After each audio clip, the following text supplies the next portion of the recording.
માંડવીમાં 28 લાખથી વધુની કિંમતનો દારૂનો નાશ કરાયો। માંડવીના કાસડા ગામ નજીક એર સ્ટ્રીપ પાસે મુન્દ્રા પ્રાંત અધિકારી ભગીરથસિંહ ઝાલા સાહેબ, ડીવાયએસપી એમ.જે. ક્રિશ્ચિયન, નશાબંધી આપકાર અધિકારી એસપી મારુના માર્ગદર્શન હેઠળ 28,31,000ની કિંમતનો દારૂનો આજે નાશ કરાયો હતો। 13 લાખથી વધુ ઉપરાંતની અંગ્રેજી બોટલો પર આજે બુલડોઝર ફરી વળ્યો હતો। માંડવી સિટી પીઆઈ ડીડી સિમ્પી સાહેબ, પ્રાગપર પીઆઈ હાર્દિક ત્રિવેદી સાહેબ, કોડાઈ પીઆઈ ડીએમ ઝાલા સાહેબ, Mundra city police PI RJ Thummar સાહેબ, Mandvi marine PI RS Solanki સાહેબ, ગઢસીસા પીઆઈ કેએસ ચૌધરી સાહેબ, Mundra marine PSI ND Jadeja સાહેબ તેમજ સ્ટાફના માણસો વગેરે નાઓની ઉપસ્થિતિમાં આજે અંગ્રેજી દારૂનો નાશ કરાયો હતો।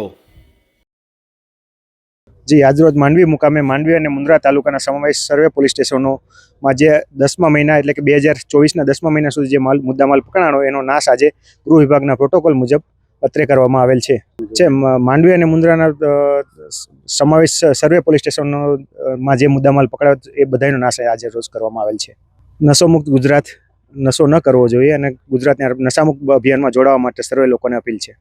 આ 2024ના વર્ષના 10મા મહિના સુધીમાં જે ભુજ ડિવિઝનના કુલ 7 પોલીસ સ્ટેશન છે જે એમાં જે પ્રોહિબિશન ખાસ કરીને ઇંગ્લિશ દારૂના જે કેસો થયેલા એનો જે મુદ્દામાલ છે એ ગૃહ વિભાગના પ્રોટોકોલ મુજબ એસડીએમ સાહેબ શ્રી ઝાલા સાહેબની એમની કાર્યવાહી હેઠળ અત્યારે કુલ 13,000થી વધુ 13,039 બોટલ અને 28 લાખથી વધારે કિંમતનો મુદ્દામાલ આજે નાશ કરવામાં આવેલો છે। એ એસડીએમ સાહેબની પર જે એમના વડપણ હેઠળ જે ટીમ હોય છે ગૃહ વિભાગના પ્રોટોકોલ મુજબ અને તમામ પોલીસ સ્ટેશનો જે છે 7 પોલીસ સ્ટેશનો એના થાણા ઇન્ચાર્જ શ્રી પીઆઈસીઓ હોય છે બધા અને એ પ્રમાણે એની જે કાર્યવાહી હોય છે એ કાર્યવાહી હેઠળ આ મુદ્દામાલનો નાશ કરવામાં આવે છે। લોકોને અપીલ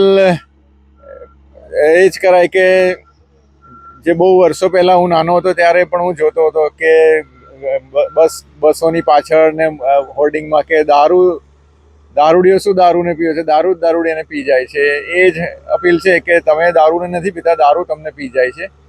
અને હું દારૂ ઉપરાંત બીજી બાબત પણ એ કહેવા માગું છું કે કોઈ પણ દારૂ સિવાય કોઈ પણ વ્યસન, તો હું એ પર્સનલી એવું માનું છું કે જે વ્યક્તિને વ્યસન હોય એને કોઈ દુશ્મનની જરૂર નથી હોતી, કારણ કે એ પોતે જ પોતાનો દુશ્મન